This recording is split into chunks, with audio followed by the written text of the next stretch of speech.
នដីស្រីពេញនគរតែគ្មានស្រីល្អដោយស្រីខ្មែរឡើយស្រីខ្មែរស្រណាងព្រះអើយបើសិនបានស្នេហ៍ហើយស្នេហ៍នោះផ្អែមជាងទឹកខ្មុំស្រីខ្មែររំទុំ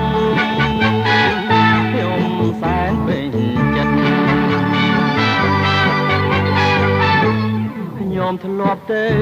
នៅស្រុងបារាំងអាមេរិកាអាល្លឺម៉ង់អង់គ្លេសតែគ្មានស្រីល្អទេស្រីនោះមានតែស្នេហ៍តែខ្វះចិត្តផ្អែមភក្តីចាញ់ស្រីខ្មែរទេស្រីខ្មែរល្អមែន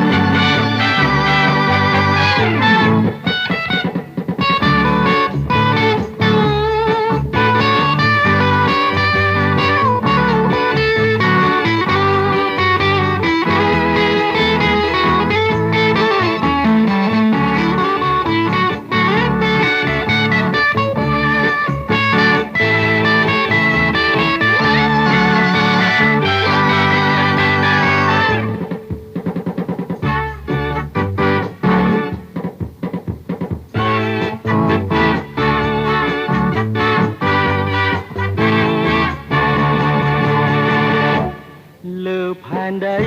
ស្រីពេញនគរតែគ្មានស្រីល្អដោយស្រីខ្មែរឡើយស្រីខ្មែរស្រណាងព្រះអើយបើសិនបានស្នេហ៍ហើយស្នេហ៍នោះផ្អែមជាងទឹកខ្មុំស្រីខ្មែររំទុំខ្ញុំសែនពេញចិត្តខ្ញុំធ្លាប់ទៅនៅស្រុងបារាំងអាមេរិកាអាល្លឺម៉ង់អង់គ្លេសតែគ្មានស្រីល្អទេស្រីនោះមានតែស្នេហ៍តែខ្វះចិត្តផ្អែមខាងក្តីចាញ់ស្រីខ្មែរទេ